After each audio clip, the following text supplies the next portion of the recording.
uma articulação responsável por política de resultados, estou aqui com o Coronel Laércio, veterano aqui da região do entorno de Brasília. E o mesmo está colocando o seu nome à disposição como pré-candidato a deputado federal pelo estado de Goiás. Pois bem, para deputado federal a gente precisa implementar algumas situações para possibilitar uma eleição, né? E a nossa pré-candidatura, logicamente, que ela passa pela segurança pública, porque eu fui formado, né? Fui preparado na segurança pública, atuei na área de inteligência da segurança pública. Então a gente tem uma preparação para a segurança pública e é preciso que se coloque que a gente sabe o que fazer e como fazer, né? Isso no aspecto político na alçada federal. Agora, é preciso que a gente também veja o Estado como um todo e os seus problemas e olhar principalmente para regiões mais desprestigiadas, regiões com maior problema, que é a região do entorno. Você veja bem, de todos os municípios que compõem a região do entorno, se eu não me engano, são 18, me parece, de Goiás, todos eles estão nas últimas posições dos 5.570 municípios do país. Eles ocupam as 1.000 últimas posições, porque falta o quê? Falta industrialização, o PIB é muito baixo. Novo Gama, por exemplo, é a 246 cidade de 246 municípios de Goiás. Novo Gama é a 18ª cidade do entorno. Comandante, eu queria que o senhor falasse sobre a implementação daquele projeto que já tem mais de 20 anos da criação de um novo estado na região metropolitana do entorno do Distrito Federal. O que o senhor acha dessa ideia? Eu acho que o estado do Planalto Central é o somo de consumo de quem mora aqui. É a chance de resolver os problemas nossos aqui. Porque é igual eu estava falando, a gente precisa industrializar a região do entorno. E não tem como industrializar num ambiente onde Goiás fala que entorno é do DF e DF fala que não faz nada porque é de Goiás. Então precisa realmente fazer uma gestão, um levante da população do entorno para se criar o estado do Planalto Central, que vai possibilitar a industrialização dos nossos municípios. Eu gostaria que o senhor falasse também sobre infraestrutura e saneamento básico na região metropolitana do entorno do Distrito Federal, sobre a questão do saneamento básico, que aqui é quase que zero. A gente está do lado de Brasília, do DF, quando passa para o lado do estado de Goiás, a gente percebe que é terra do nem Goiás e nem DF. Não, o saneamento básico eu acho que é a primeira coisa que deveria se fazer, mas todo mundo sabe que é uma coisa que rende poucos votos, porque geralmente esse trabalho, esse investimento fica debaixo do solo, né? Então o político não gosta de estar colocando dinheiro debaixo do chão, né? Ele gosta de fazer obras que aparecem, mas na realidade não sabe que a questão do saneamento básico é uma situação crucial para os moradores, porque significa saúde, né? Numa região que a saúde nossa, os hospitais são tão poucos, o saneamento básico é uma medida que se impõe, né? O senhor que trabalhou na época que a região metropolitana foi da região mais violenta do Brasil.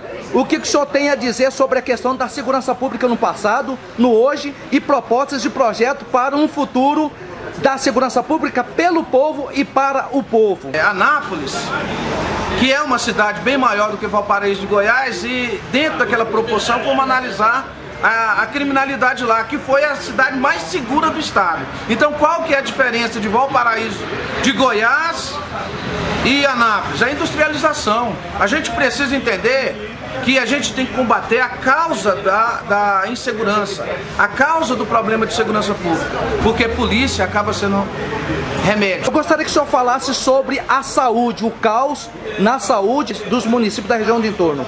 O que o senhor tem de implementação de projetos para que acabe essas questões de a deficiência na saúde pública da região? Olha, eu acho, na minha opinião, né, que em questão a gente tem que respeitar a opinião de especialista nessa área, mas eu vou falar aqui como morador, como pessoa que sobrevive na região do entorno e principalmente do entorno sul. Eu acho que tem que criar os hospitais de urgência, exemplo do que tem com o GOL, tem o Hospital de Urgência de Goiânia. Eu acho que tem que criar isso e colocar, por exemplo, numa região centralizada. Você já pensou, se a gente colocasse ali um hospital ali naquele entremeio ali do Sucupira, ele atenderia Novo Gama, Valparaíso, Cidade Ocidental e Lusiânia. Você está entendendo? E já na região lá parece que já está criando um lá, pro lado de Águas Lindas, atenderia a questão de Águas Lindas e aquela região lá de Girassol, de Corumbá e o próprio Santo Antônio do Descoberto. Então eu acho que resolveria o problema os hospitais de urgência na região. Gostaria que o senhor falasse sobre a criação de emprego na região do entorno, que a maioria, 70% da população que mora na região do entorno trabalha em Brasília. O que o senhor acha que pode ser feito na questão de industrialização e implementação para que o cidadão morador do entorno trabalhe na região onde ele mora? Eu acho que a primeira coisa que a gente tem que entender, agora o político, ele não pode deixar de cuidar dos problemas da sociedade. Eu acho que é muito desmazelo e é muita falta de humanidade você permitir que uma pessoa saia de Goiás para trabalhar no Distrito Federal, fique 3 horas no engarrafamento, em pé no ônibus, e depois fica mais 3 horas para voltar. Eu acho isso uma extrema covardia. E qual que é o remédio para isso, né? Sem falar na questão do metrô que tem que ter, né? Mas a questão da industrialização, igual eu já venho falando, é o remédio para isso. Nós precisamos criar os distritos agroindustrial na região, nas cidades do entorno, para fazer com que haja uma fixação das pessoas no local onde moram, né? Porque ele morando e trabalhando naquele mesmo local vai diminuir o engarrafamento, vai diminuir o sofrimento e as famílias vão poder conviver mais com seus filhos, porque uma pessoa que sai do serviço, acorda 4 horas da manhã para estar no serviço 8 horas, tá certo? E sai do serviço 6 horas da tarde e chega em casa 10 horas da noite, ele sai de madrugada, não deixa o filho dormindo e chega em casa enquanto o filho dormindo, ou seja, as famílias não estão mais se conhecendo. Eu gostaria que o senhor falasse sobre tolerância zero para o crime. Haja visto ouvindo da questão da segurança pública, a segurança pública pelo bem do cidadão de bem e tratamento digno ao cidadão, porém o bandido ser tratado sobre o rigor da lei. O que o senhor fala dessa questão de implementação pela tolerância zero para o crime? Eu acho que o sistema penal, o sistema de leis do país, ele precisa passar por uma reformulação, né?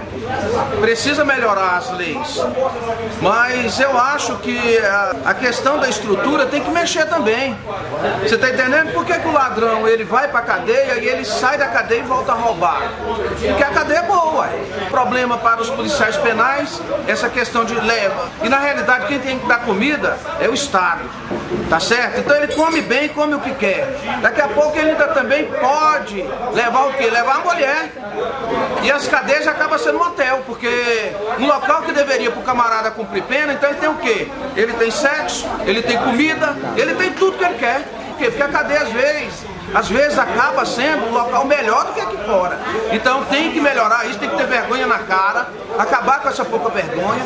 E nós não podemos aceitar esse tipo de coisa, vai. Tem que começar a ter vergonha na cara, tratar a questão com respeito. Eu quero que o senhor mande um recado para os operadores de segurança pública, os que estão empenhados nessas questões da luta no combate ao crime que se tornou um sacerdócio. O senhor oriundo da segurança pública, qual recado você tem para as comunidades classistas?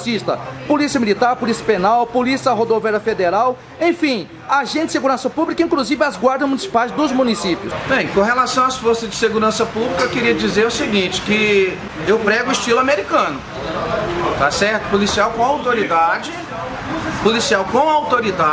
para agir, né? E cidadão com respeito de ser tratado. Então eu acho que a polícia tem que ser altamente preparada e ter autoridade, ao tempo que o cidadão também ele tem que ser respeitado. Então, na segurança pública, essa é a ideia que eu tenho, é a ideia do policiamento americano. Com relação às guardas municipais, eu acho que as guardas municipais já consolidou o seu trabalho, são policiais, né? Agora tem a sua atividade regrada por uma lei federal e eu acho que tem que ela integrar o 144 da Constituição Federal. Ela ser considerada como força de segurança pública. Você está entendendo? Agora, recentemente, a ministra Laurita Vaz, do STJ, o que ela fez? Ela deu uma decisão lá, concedendo um habeas corpus, onde foi solta aquela pessoa envolvida numa questão policial, alegando que guarda municipal não é polícia para prender, quando a gente sabe que qualquer pessoa do povo pode prender em flagrante.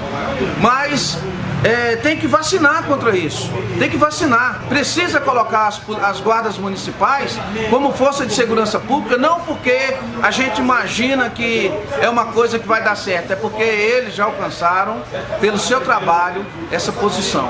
E eu acho que a sociedade tem que reconhecer isso e nós políticos, né, também temos que trabalhar nesse empenho. Eu falei com o Coronel Laércio, veterano da Polícia Militar, um grande e valoroso guerreiro, que sabe o que é a segurança pública pelo povo e para o povo. Pré-candidato a deputado federal pelo estado de Goiás, um grande nome para a segurança pública. Um grande abraço a todos, Entorno Sul 190.